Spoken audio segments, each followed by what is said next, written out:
हमारे general secretary उपल जी, राज्यसभा के हमारे सेक्रेटरी पीसी मोदी जी और इस रीजन से पधारे हुए सभी हमारे विधानसभा के पीठासीन अधिकारी, उप पीठासीन अधिकारी, हमारे विधायकगण, सांसदगण, सभी महानुभाव, आज आप सब लोग हरियाणा की इस पवित्र भूमि पर पधारे हैं। आपके चरण कमल हरियाणा की भूमि पे पड़े हैं। ये भूमि जो गीता के दिव्य ज्ञान की भूमि है, ये महाभारत के गौरवशाली इतिहास की भूमि है, ये हमारे संतों, गुरुओं और ऋषि मुनियों की ये तपस्या की भूमि है, वीरों और शूरवीरों के पराक्रम की ये भूमि है, अन्नदाता किसानों के परिश्रम की ये भूमि है, मातृशक्ति के संस्कार और कर्मयोगियों के पुरुषार्थ की ये भूमि है। यह ऐतिहासिक, पावन और गौरवशाली भूमि आप सभी का हृदय से स्वागत करती है और कोटि कोटि आप सबका अभिनंदन करती है। हरियाणा विधानसभा का यह सदन इस राष्ट्रीय सम्मेलन का साक्षी बन रहा है। यह हमारे लिए बेहद गर्व का ये बात है।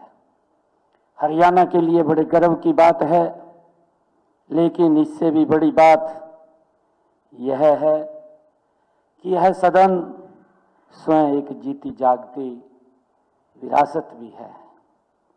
इन दीवारों ने पिछले 6 दशकों में लोकतंत्र की अनेक गाथाएं सुनी हैं, जन आकांक्षाओं को स्वर लेते देखा है, महत्वपूर्ण मुद्दों को आत्मसात किया है, अनेक ऐतिहासिक निर्णयों की ये साक्षी बनी है।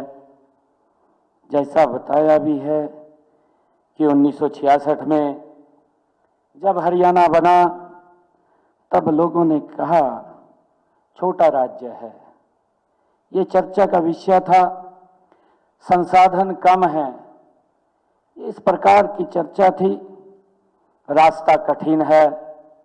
लेकिन हरियाणा की इस मिट्टी का स्वभाव ही कुछ और है। यह वही धरती है जहां अर्जुन को यह ज्ञान मिला था कि कर्म कर, फल की चिंता मत कर। ये वो पवित्र भूमि है, ये वो पवित्र भूमि है, ये गुरुओं की ये चरण छू भूमि है। इस मिट्टी के लोग चुनौती देखकर झुकते नहीं हैं, बल्कि और मजबूत हो जाते हैं। ये वो पवित्र भूमि है और यही कारण है कि आज 6 दशकों के अपने सफर में हरियाणा की धरती सदैव राष्ट्र निर्माण में अग्रणी रही है।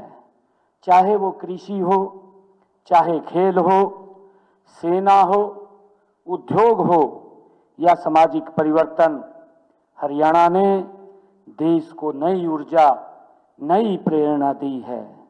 इसकी एक झलक आपने अभी जो डॉक्यूमेंट्री फिल्म देखी है उसमें विस्तृत उसके बारे में देखा है। इस 3 दिवसीय सम्मेलन का विषय जैसे बताया भी गया है अभी माननीय अध्यक्ष जी द्वारा कि भविष्य की चुनौतियों से निपटने और विकसित भारत के लक्ष्य की ओर साकार करने में जागरूक समाज और विधायकों की भूमिका, ये इसका सम्मेलन का विषय, इसकी थीम रखी गई है। यह विषय आज के समय में अत्यंत महत्वपूर्ण है और वर्तमान समय की आवश्यकताओं के ये अनुरूप भी है। माननीय देश के यशस्वी प्रधानमंत्री आदरणीय नरेंद्र मोदी जी ने जब वर्ष 2047 तक भारत को विकसित राष्ट्र बनाने का लक्ष्य रखा, तो वह केवल एक घोषणा नहीं है, वह 140 करोड़ भारतीयों के सपनों को दिशा देने वाला एक राष्ट्रीय संकल्प है। विकसित भारत के इस संकल्प को केवल सरकार अकेले पूरा नहीं कर सकती, इसमें जागरूकता, जागरूक समाज, जनप्रतिनिधियों और प्रत्येक नागरिक की महत्वपूर्ण भूमिका है।